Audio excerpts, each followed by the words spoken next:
একটা মালিকের আশা ভরসা সর্বস্ব লুটে কিভাবে নিতে হয় এটা মেহেদী মিরাজের কাছ থেকে শিখুন। হ্যালো ভিউয়ার্স, আসসালামু আলাইকুম। সিলেটের মালিক, ঠিক আছে, শুধু মনে করেন যে সে হার্ট অ্যাটাক করেনি, এই দলটারে ফাইনালে নেওয়ার জন্য আর এই বিপিএল এ কাপটার জন্য সে যেরকম চেষ্টা করেছে, তার যে ক্রিকেট পরে ভালোবাসা যে বহির্প্রকাশ করেছে, সেটারে গলা টিপে হাতে ধরে মৃত্যুবরণ করাইছে মেহেদী মিরাজ।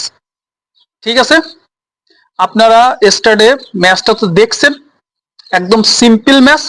সেই সিম্পল ম্যাচটারে কিভাবে মেহেদী মিরাজ গলা টিপে হত্যা করলো, এবং যারা ক্রিকেট প্রেমী আছে তারা যে পরবর্তীতে ম্যাচ নেবে বা এই টিমগুলো কিনবে, এইসব কিছু সেলফিশ ক্রিকেটার লাগে আর কখনো কিনবে না। কেন আমাদের বিপিএল ডাউনে যাচ্ছে আপনারা বুঝতে পারতেছেন। আর বিপিএল এর মধ্যে কি বাজে কি চলে সেগুলো তো আপনারা সবাই চোখে আঙ্গুল দিয়ে দেখতে পাচ্ছেন। যে জায়গায় আফিফ হোসেন 12টা বলে রান করে গেছে 21 রান, সেই জায়গায় মেহেদী মিরাজ রান করতেছে 13 বলে 9 রান, আর সিলেট হারতেছে মাত্র 12 রানে। আপনারা এইসব কিছু মিলাতে পারতেছেন? হিসাবে কোনো মিল আছে এর ভিতর? কোন জায়গায় গড় মিল এবার বুঝতে পারতেছেন? দেখেন, আপনারা যে পারভেজ হোসেন ইমন যে সময় রান আউটটা হয়েছে সাম বিল্লিকির সাথে সুন্দর একটা পার্টনারশিপ নিয়ে দুইজনে টাইনা নিয়ে দিল, ঠিক আছে, ওই যে রান আউটটা এমন একটা মোমেন্টটা বানিয়ে দিচ্ছে রাজশাহীরে। রাজশাহী ক্যাপ্টেন তো সুন্দরভাবে করেছে, ঠিক আছে। নাজমুল শান্ত, শান্তর যে ব্রিলিয়ান্ট যে মাইন্ড, তার যদি 1 ইঞ্চি থাকে, তার এবার ওডিআর ক্যাপ্টেন বানাইছে মেহেদী মিরাজ। সে রান করতে পারতো না, সেটা সঠিক কথা। শান্ত ব্যাক টু ব্যাক দুইটার ম্যাচে, কিন্তু টিম রে কোন জায়গায় কোন বোলিং রে খাটাতে হবে, কোন সময় রুবেল রে নিয়ে আসতে পারে, যে রুবেল রে আইনে, ঠিক আছে, মইনাল যে ব্রেক থ্রুটা দিল, ঠিক আছে, তারপরে সাম বিলিংস রে আব্দুল গপ্পার স্যাক লাইন, এর মতো তো বলার পাবেন। আর ব্রুনো ফার্নান্ডো তো কত তো বলবোই না, পুরো সিলেক্টটা খতম করেছে ব্রুনো ফার্নান্ডো, ঠিক আছে। সে 4টা উইকেট নিয়েছে, 19 রান দিয়েছে। এইধারে আব্দুল গফফার স্যাকলাইন 4 বল বল করে 19 রান দিয়ে 1টা উইকেট দিয়েছে, নিয়ে নিয়েছে, ঠিক আছে। তো এই যে দলগত পারফরমেন্স করে নিয়ে আসে, সেই জায়গায় কেন উইলিয়ামসন এক জায়গায় নট আউট ছিল, আপনারা জানেন। 46 রান না 43 রান করেছে, ঠিক আছে। তো আর এধারে ধরতে গেলে মানে জেমিনেশন, ঠিক আছে, সে 32 রান করেছে মানে 26 বলে। তো টোটালি একটা জিনিস কি জানেন, খেলা হয়েছে ইংল্যান্ড উইথ নিউজিল্যান্ডের, সেই জায়গায় নিউজিল্যান্ডের কাছে পরাজিত হয়েছে ইংল্যান্ড।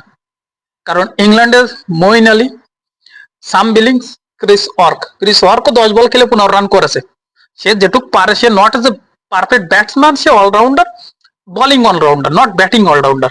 সেই জায়গায় মেহেদী মিরাজের মতো একটা মানুষ, সে এত সুন্দর, হয়তো বা তুই মিডিল অর্ডারে ব্যাট করতে পারবি না বা 7 নম্বরে, তাহলে তুই অন ডাউনে বা ওপেনে আয়।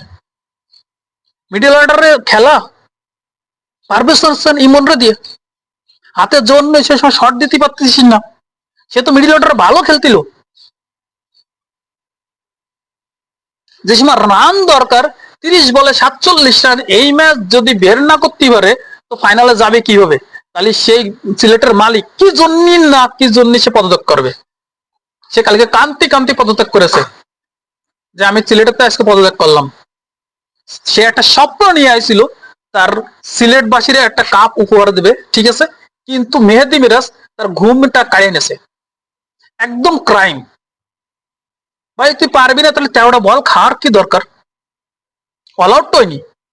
আর একটা হচ্ছে খালিদের যে 6টা যদি হয়ে যেত, খালিদ প্রথম বলে 4 মারছে, দ্বিতীয় বলে যে টানটা দিছিল ভাই বিরনো ফার্নান্ডোর বলে, ওইটা যদি 6 হয়ে যেত, ঠিক আছে, পাকিস্তানি প্লেয়ার ক্যাচটা ধরেছে যেভাবে, হয়তো ম্যাচটা আবারও ঘুরতে পারতো, কিন্তু ঘুরিনি।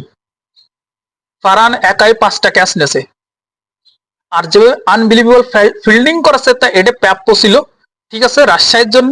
আর সিলেটের টোটালি আনলাকি, সিলেটের ফাইনালে গেলি যে মানুষের মধ্যে একটা আগ্রহ, তারপরে দলের প্রতি ভালোবাসা সিলেটের মালিকের, এইগুলো দেখলে না আরো 10 জন মানুষ আগ্রহ হয়ে আসে।